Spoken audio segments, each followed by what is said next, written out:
एक दिन रोशनी सड़क पार कर रही थी कि तभी वो विवेक नाम के लड़के से टकरा जाती है। अरे तुम ठीक तो हो ना? तुम्हें कहीं चोट तो नहीं लगी? नहीं थैंक्स, मैं बिल्कुल ठीक हूँ।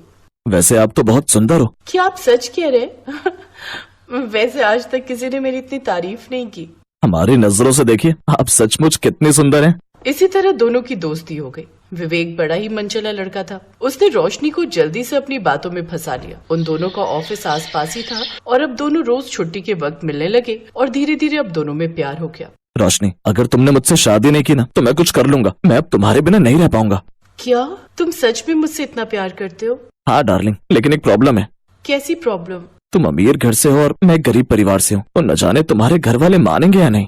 कैसे नहीं मानेंगे? और नहीं मानेंगे तो हम दोनों भागकर शादी कर लेंगे। तुम पीटी उषा की रिश्तेदार हो क्या जो भागने की बातें कर रही हो? पहले हम घर वालों से बात करेंगे, अगर नहीं माने तभी रास्ता अपनाएंगे। मैं माँ से कहकर रिश्ता लेकर संडे तुम्हारे घर आ रहा हूँ। सच में? आई लव यू विवेक। ये कहते ही रोशनी विवेक के गले लग जाती है। विवेक घर आकर अपनी माँ सुषमा से इस बारे में बात करता है। क्या तूने लड़की भी पसंद कर ली? चलो ठीक ही है, कम से कम बहू ढूंढने से तो छुटकारा मिलेगा। उधर रोशनी ने भी अपने घर वालों से इस बारे में बात की। ये तू क्या कह रही है रोशनी? विवेक गरीब फैमिली से है। अरे रिश्ता हमेशा स्टैंडर्ड देखकर बराबरी में ही किए जाते हैं, यूं ऐसे किसी से भी नहीं जोड़ लिए जाते। मॉम, मैं ये सब नहीं जानती। मुझे बस इतना पता है कि मैं उससे प्यार करती हूँ और उसी से शादी करूंगी बस। अब अगर वो इतना कह रही है तो एक बार मिल लो ना विवेक और उसके परिवार वालों से। अच्छा ठीक है, संडे वाले दिन बुला लो उनको। संडे वाले दिन विवेक अपने माँ पिता के साथ रोशनी के घर आता है। रोशनी का घर बहुत बड़ा है जहाँ जरूरत की हर चीज थी, लेकिन वहाँ ऐसा कुछ होता है जिसकी उम्मीद किसी ने भी नहीं की थी। रमोला, तू कैसी है? सुषमा, तू मेरी पक्की सहेली। मैंने तुझे कितना याद किया। याद तो मैंने भी तुझे बहुत किया। शादी के कुछ दिनों बाद मैं तेरे घर गई थी, लेकिन तब तक तुम वहाँ से जा चुकी थी और नंबर भी बदल गया था। क्या बताऊं यार, शादी करते ही इनकी पोस्टिंग मुंबई में हो गई, इसीलिए यहाँ आना पड़ा और मेरा फोन चोरी हो गया था, इसीलिए तेरा नंबर भी मुझसे खो गया था। खैर अब हम मिल गए हैं ना, तो खूब गप्पे मारेंगे। अरे भाई ये सब क्या हो रहा है? कोई हमें भी बताएगा? हाँ, ये मेरे बचपन की दोस्त सुषमा है। हम दोनों एक ही गांव में रहती थी। हाँ, हम दोनों पक्की सहेलियां थी। सारे गांव वाले हमारी दोस्ती की मिसाल देते थे, लेकिन शादी के बाद हमारा कभी मिलना ही नहीं हुआ। तुझे याद है रमोला, हम हमेशा कहते थे कि जब भी हमारे बच्चे होंगे तो उनकी शादी हम आपस में करवा देंगे, ताकि हमारी दोस्ती रिश्तेदारी में बदल जाए। हाँ, मैं अपना वादा कैसे भूल सकती हूँ। इसीलिए मैं अपनी बेटी का हाथ तुम्हारे बेटे के हाथों में देती हूँ। रमोला अमीर घर से थी, लेकिन फिर भी बचपन में किए गए वादे के अनुसार उसे अब अपनी बेटी की शादी विवेक से करवानी ही पड़ती है। और अब दोनों बचपन की सहेलियां एक दूसरे की समधन बन जाती हैं और विवेक और रोशनी की शादी हो जाती है। रोशनी अपने छोटे ससुराल में ब्याह कर आ जाती है, लेकिन घर में घुसते ही वो हैरान रह जाती है। ये क्या, ये घर तो कितना छोटा है। ऐसा लगता है जैसे घुसते ही खत्म हो गया। इससे बड़ा घर तो मेरे घर के नौकरों का होगा। और यहाँ एसी नहीं, पुराना पंखा है। आजकल इसमें कौन सोता है?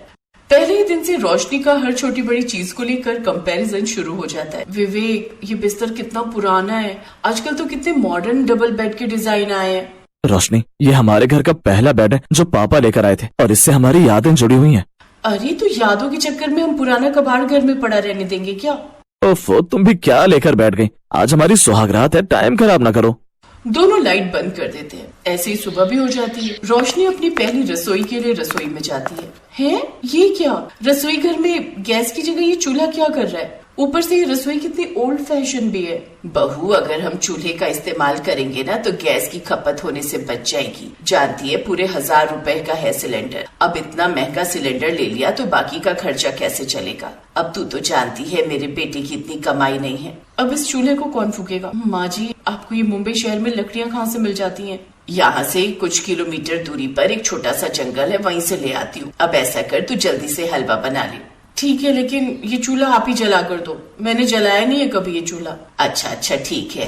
रोशनी की सास उसे चूल्हा जला कर दे देती है। रोशनी अपनी पहली रसोई में सबका मुंह हलवे से मीठा करती है। अरे ये क्या माँ जी, अपने यहाँ फ्रिज भी नहीं है? नहीं बेटी, तू जानती नहीं, फ्रिज का पानी सेहत के लिए हानिकारक है, इसीलिए मैंने ये मटका रखा हुआ है। ये सस्ता भी आ जाता है और इसका पानी भी स्वास्थ्य के लिए अच्छा होता है।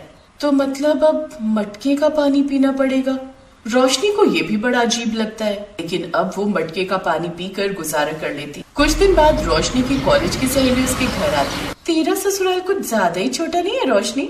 हाँ, अब जब विवेक से प्यार किया था तब ससुराल नहीं देखा ना रिया। और डोंट वरी, मैं विवेक से कहकर जल्द ही इसे बड़ा बना लूंगी। रोशनी अपनी सहेलियों के लिए बाहर से एक महंगा खाना ऑर्डर करती है। इतना महंगा खाना मंगवाने की क्या जरूरत थी बहू? इससे तो अच्छा होता तू घर पर ही कुछ बना लेती। बेकार में इतने पैसे खर्च नहीं होते। ओफो माँ जी, आप भी ना बस कंजूसी करती रहती हो। वैसे इस घर में कितनी गर्मी है, मैं डैड को कहकर एक बड़ा सा एसी लगवा लेती हूँ। रोशनी अपने डैड को फोन करती है और एसी लगाने के लिए बोल देती है।